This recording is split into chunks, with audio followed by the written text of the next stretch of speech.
नमस्कार दोस्तों, मैं हूं मनीष आनंद। द रायसीना हिल्स .com आपके साथ हर रोज देश के 5 बड़े अखबारों में संपादकीय की समीक्षा करता है और आपके हित के हिसाब से उसकी समीक्षा करता है, ना कि कॉरपोरेट का क्या इंटरेस्ट है या बाकी जो वेस्टेड इंटरेस्ट है उनका क्या फ़ायदा है, उसके हिसाब से नहीं, बल्कि आम लोगों के हित में जो बड़े मुद्दे देश के हैं उसकी समीक्षा कैसे होनी चाहिए वो हम करने का प्रयास करते हैं।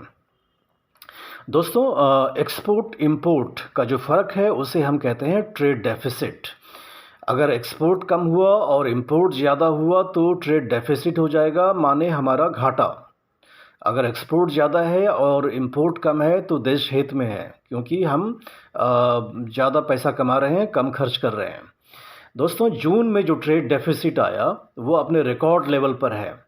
जून में अगर आप देखें तो 25.6 बिलियन यूएस डॉलर का ट्रेड डेफिसिट रहा।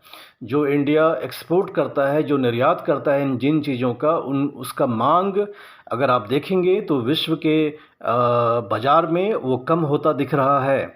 जबकि हम जो इंपोर्ट करते हैं, बस उसमें से अगर आप 3 आइटम को ले लें, कच्चा तेल, सोना और कोयला, तो इन तीनों में रिकॉर्ड इजाफा हुआ है हमारे आयात में। अगर आप सिर्फ क्रूड ऑयल को ही ले लें तो 94% हमने ज़्यादा आयात करा है महंगे हुए दर पर। जानते हैं कि क्रूड ऑयल अंतर्राष्ट्रीय बाज़ार में जून के महीने में 100 से 120 पर बैरल डॉलर के रेट पे चलता रहा। अगर आप सोने की बात करें तो हमने 170% ज़्यादा आयात करा उसके ऊपर, तभी कहीं ना कहीं जाकर के भारत सरकार को उस पर 15% का इंपोर्ट ड्यूटी लगाना पड़ा, ताकि उसकी मांग देश में कम हो। कोयला अगर देखें तो 242% हमने ज़्यादा आयात करा, क्योंकि आपने देखा कि पूरे विश्व में कोयले की कमी हुई है और जो भी कोयले पर पावर जनरेशन प्लांट हैं वहाँ पर कोयले की कमी होने का संकट था, और कोयले का जो दाम है अंतर्राष्ट्रीय बाज़ार में वो भी आसमान पर है। तो कहीं ना कहीं इन 3 आइटम्स की वजह से देश का इंपोर्ट बिल काफ़ी ज़्यादा बढ़ गया, जबकि एक्सपोर्ट हमारे उम्मीद के हिसाब से हो नहीं पाया, और उसके वजह से जून का जो ट्रेड डेफिसिट है वो काफ़ी ज़्यादा रहा। दोस्तों, Deccan Herald, the Hindu, Indian Express, Economic Times, इन सभी ने अपने संपादकीय में माना है कि जो हमारा जो एक्सपोर्ट होता है टेक्सटाइल का, मशीनरी का, उनकी मांग वैश्विक बाज़ार में कम होती दिख रही है, जिसका खामियाजा हमें भुगतना पड़ रहा है। दोस्तों, अगर इंडियन एक्सप्रेस की बात करें तो ये और इकोनॉमिक टाइम्स की बात करें, इन दोनों अखबारों ने ये आर्गुमेंट दिया है कि रुपया को और कमज़ोर होने दें। रुपया कमज़ोर होगा तो एक्सपोर्ट बढ़ेगा। ये क्यों? क्योंकि आप प्राइस कॉम्पिटिटिव हो जाते हो वैश्विक बाज़ार में, आप सस्ते दाम में बेच सकते हो। अगर रुपया मजबूत रहेगा तो आपकी जो सामान जो आप निर्यात करते हो वो वैश्विक बाज़ार में महंगी दिखेंगी। तो इन अखबारों का दलील है कि रुपया को और कमज़ोर होने दें, और ये मानते हैं कि रुपया जो आज के तारीख में 79 रुपये से अधिक पहले ही पहुंच चुका है, वो 82 रुपये के लेवल पे जाने वाला है। इन अखबारों की दलील में थोड़ा दोस्तों कमज़ोरी है, क्योंकि रुपया कमज़ोर होने से मध्यम वर्गीय परिवार और जो न्यून वर्गीय परिवार हैं या जो गरीब लोग हैं उनको बहुत ही खामियाजा भुगतना पड़ रहा है। रुपया और कमज़ोर होगा, आपके पेट्रोल डीजल के दाम बढ़ेंगे। पेट्रोल डीजल के दाम बढ़ेंगे तो महंगाई बढ़ेगी, जो सब्जियां हैं, जो खाद्य पदार्थ हैं, इनके दाम बढ़ेंगे, और इनके दाम बढ़ने से आपकी मुद्रास्फीति बढ़ेगी, इन्फ्लेशन बढ़ेगा, लोन का रेट महंगा होगा। सारा का सारा बोझ middle class, low income group और गरीब लोगों पर आएगा। तो ऐसे में इन अखबारों का जो दलील है कि रुपया और कमज़ोर हो जाए, तो वो बहुत ही कमज़ोर दलील है, और आम लोगों के हित में ये दलील नहीं है, और कहीं ना कहीं ये एक्सपोर्टर्स को फेवर करने वाली दलील है। इन अखबारों का ये आर्गुमेंट कि रुपया सिर्फ डॉलर के वनस्पत कमज़ोर हुआ है, जबकि बाकी जो अंतर्राष्ट्रीय मुद्राएं हैं, करेंसीज हैं, उनके खिलाफ उतना ज़्यादा कमज़ोर नहीं हुआ है। लेकिन ये अखबार आपको ये नहीं बताते कि जो भारत का इंपोर्ट और एक्सपोर्ट 85% से ज़्यादा यूएस डॉलर में ही होता है। इस फैक्ट को इन अखबारों ने छिपा लिया आपसे, ताकि इनकी दलील कि रुपया और कमज़ोर हो, मजबूत हो पाए। जब हमारा 85% से ज़्यादा एक्सपोर्ट इंपोर्ट डॉलर में ही होता है, तो हमें डॉलर में रुपया का जो लेवल है उसकी चिंता करनी चाहिए, ना कि येन और युआन या बाकी करेंसीज़ का।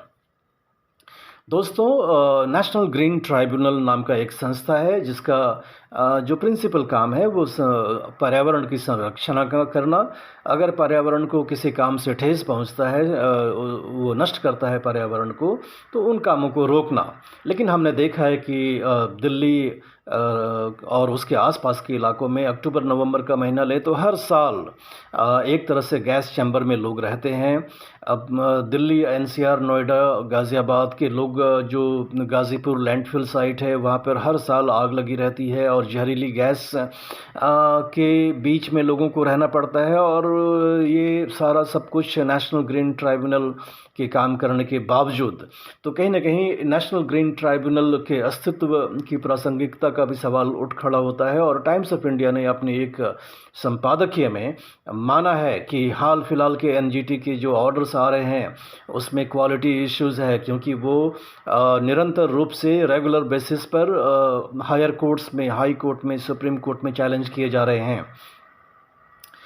इस अखबार ने ये भी माना है कि जो एनजीटी है वो थोड़ा अंडर स्टाफ्ड है, क्योंकि जहां इनको 10 जुडिशियल और 20 एक्सपर्ट के मेंबर्स होने चाहिए थे, वहां मात्र 7 जुडिशियल और 6 एक्सपर्ट्स हैं। तो इनके स्ट्रेंथ भी कमी है। लेकिन ये बहाना अपने आप में काफ़ी नहीं है, क्योंकि हमें लगता है कि एनजीटी लोगों के हित में, पर्यावरण को बचाने में, पोल्यूशन को रोकने में ज़्यादा कारगर साबित नहीं हो पा रहा है। दोस्तों, ये भी हम देखते हैं कि जो ग्रीन लॉबीज़ थे, जो ग्रीन एक्टिविस्ट थे, थोड़े वो भी शांत हो गए हैं, क्योंकि जिस तरह से हिमालयन रीजन में रोड कंस्ट्रक्शन का काम चल रहा है, जबकि हम जानते हैं कि देश का जो तकरीबन 15 से 20% जो भूभाग है जो हिमालयन और नीलगिरी इलाके में है, वो लैंडस्लाइड और बहुत ही फ्रेजाइल है। वहाँ पर नेचुरल डिज़ास्टर्स के ज़्यादा संकट होते हैं। अगर वहाँ पर ऐसी गतिविधियाँ होंगी, माइनिंग वर्क होगा, तो हमें लगता है कि पर्यावरण पर खतरा उससे बन सकता है। दोस्तों, चाइना के राष्ट्रपति शी जिनपिंग अभी हांगकांग गए थे, और ये पहली बार जब से कोविड-19 का पैंडेमिक शुरू हुआ है, ये पहली बार चाइना से बाहर गए हैं। और वो भी बाहर तब गए जब हांगकांग, जब ये 25वीं वर्षगांठ मना रहे हैं हांगकांग को, जब ब्रिटेन ने, इंग्लैंड ने चाइना को वापस किया था। लेकिन दोस्तों, जब इंग्लैंड ने वापस किया था चाइना को हांगकांग, जो कि एक शहर मात्र है, तब ये कंडीशन था कि वहाँ की जो लोकतंत्र की जो व्यवस्था है और जो आम लोगों की जो राइट्स हैं, सिविल लिबर्टीज़ हैं, वो 50 सालों तक जैसे पहले थी वैसे बनी रहनी चाहिए। लेकिन दोस्तों, चाइना ने जब से हांगकांग को टेक ओवर किया है, तब से वहाँ पर डेमोक्रेसी को कुचला गया है। जो भी पॉलिटिकल एक्टिविस्ट्स हैं उनको जेल में डाल दिया गया है, और जो भी स्वतंत्रता वाली चीज़ें होती हैं उनका दमन किया जा रहा है पुरजोर तरीके से। और एक जो चाइनीज़ वर्जन ऑफ डेमोक्रेसी है, जो चाइना का अपना लगता है कि एक पार्टी सिस्टम, और जो वो कहता है पॉलिट ब्यूरो, उसी को मानो। अगर वो मानते हो, उसके अगर आप उस तंत्र में काम करते हो, तो वो लोकतंत्र है, नहीं तो नहीं है। तो कहीं ना कहीं हम हांगकांग को और वहाँ के लोगों को उसका खामियाजा भुगतना पड़ रहा है। और उसका सबूत ये है कि जब चाइना के जीडीपी में हांगकांग का योगदान 18% का हुआ करता था, वो महज अब 2% रह गया है। डेक्कन हेरल्ड ने शी जिनपिंग के हांगकांग की यात्रा पर एक अपना संपादकीय लिखा है, जो कि फैक्चुअल है, और जो बातें शी जिनपिंग ने वहाँ पर कही हैं, उन चीज़ों को ये अपने संपादकीय में ला करके रखा है। दोस्तों, ये था हमारा आज का समीक्षा। आपको ये कैसा लगा हमें अपने फीडबैक में बताएं। इसका लिंक अपने दोस्तों से ज़रूर शेयर करें और चैनल को सब्सक्राइब भी करें। धन्यवाद।